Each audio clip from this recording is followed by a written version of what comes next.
اختتام ہوا چاہتا ہے۔ ہم آپ تمام حضرات کے جو اس پروگرام میں ہمارے بچوں کی ہمت افزائی کے لیے تشریف لائے اور آپ نے اپنا قیمتی وقت اس کے لیے نکالا، ہم سب ملت مینجمنٹ کی جانب سے، ملت کے اسٹاف کی جانب سے اور ملت کے بچوں کی جانب سے آپ سب کا شکریہ ادا کرتے ہیں اور آپ کے یہاں آنے کو اللہ سبحانہ وتعالیٰ قبول فرمائے اور آپ کی سرپرستی میں انشاءاللہ یہ کارنامہ آگے بڑھے۔ آپ نے دیکھا ہے یہاں پر چھوٹے چھوٹے بچے کس طرح سے اپنے پروگرام پیش کر رہے تھے، ان میں سے کچھ بچے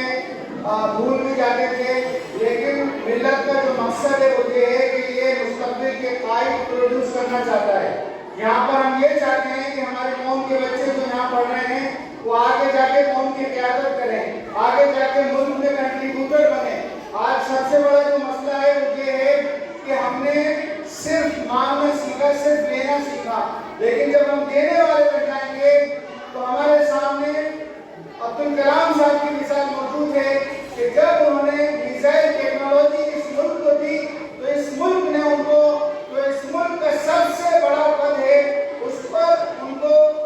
بٹھایا، سلاخوں پر ان کو بٹھایا اور 5 سال نہیں بلکہ 10 سال تک انہوں نے بٹھایا اور انہوں نے بھی کیا خوبی کے ساتھ اس پر راج کیا کہ جب وہ راشٹرپتی بھون سے جا رہے تھے تو ان کے پاس چند اپنے کپڑے تھے اور چند اپنی کتابیں تھیں جو اپنے ساتھ لے کر آئے تھے، خالی ہاتھ آئے تھے اور خالی ہاتھ ہی چلے گئے، ورنہ اتنی بڑی پوسٹ کیا آج کی تاریخ میں اگر کوئی پارشد بن جاتا ہے یا کوئی چھوٹا سا انجینئر بن جاتا ہے تو وہ اپنی نسلوں تک کا انتظام کر جاتا ہے، لیکن انہوں نے پوری امانتداری کے ساتھ، پوری دیانتداری کے ساتھ اس عہدے کی لاج رکھی اور بہترین کام انجام دیا۔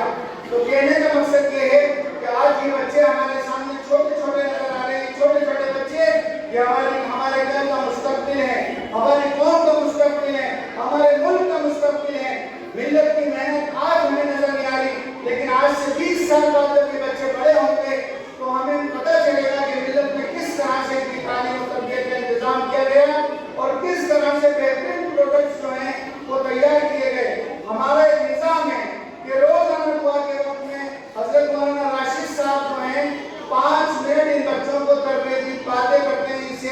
ان کو یہ سمجھاتے ہیں ان بچوں کو کہ جب آپ گھر جائیں تو اپنے والدین کی خدمت کریں۔ آج بچے والدین سے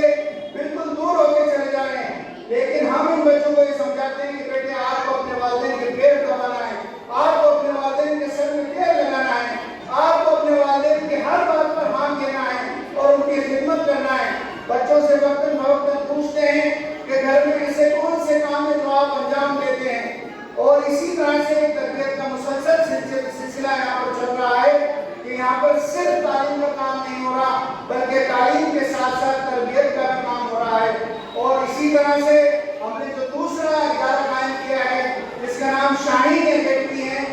وہ اس لیے ہم نے قائم کیا کہ جب ہم یہاں سے بیدر جاتے تھے، کرناٹک جاتے تھے تو ایک لمبا سفر تھا، ہمارے بچوں کو اس میں کلفت ہوتی تھی، پریشانی ہوتی تھی۔ آج اگر ہمارے بچے کوٹا پڑھنے جا رہے ہیں، جے پور پڑھنے جا رہے ہیں تو وہاں پر ان کا کوئی تربیتی نظام نہیں ہے، ہاسٹل کی دنیا الگ ہوتی ہے اور کوچنگ کی دنیا الگ ہوتی ہے۔ 6 گھنٹہ بچہ کوچنگ میں پڑھنے جاتا ہے، باقی 18 گھنٹے بچہ کہاں گزار رہا ہے اس کے والدین کو صرف اتنا معلوم ہوتا ہے جتنا وہ فون پر کہتا ہے کہ ابا میں بہت اچھا ہوں، میں تو 24 گھنٹے یہاں پر پڑھ رہا ہوں اور آپ کے سپنوں کو اور آپ کے خوابوں کو شرمندہ تعبیر کرنے کی کوشش کر رہا ہوں۔ جو بچہ فون پر بتا دیتا ہے والدین اس کی تصدیق کر لیتے ہیں، لیکن اللہ کا شکر اور اس کا احسان، ہماری کوئی حیثیت نہیں تھی، ہماری کوئی قیمت نہیں تھی، لیکن اللہ کا کرم اور اس کا احسان ہے کہ اس نے شاہین کی برانچ یہاں پر قائم کی۔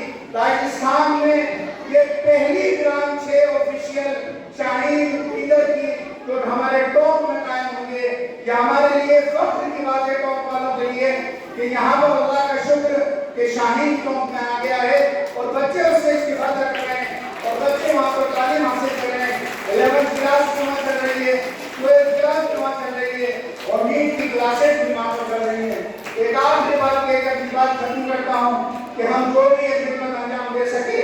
یا اللہ سبحانہ وتعالیٰ کا فضل ہے۔ اس کے بعد حضرت مولانا علی رحمۃ اللہ علیہ حسن خاندان جن کے بزرگوں کے میں نے جوتیاں سیدھی کری اور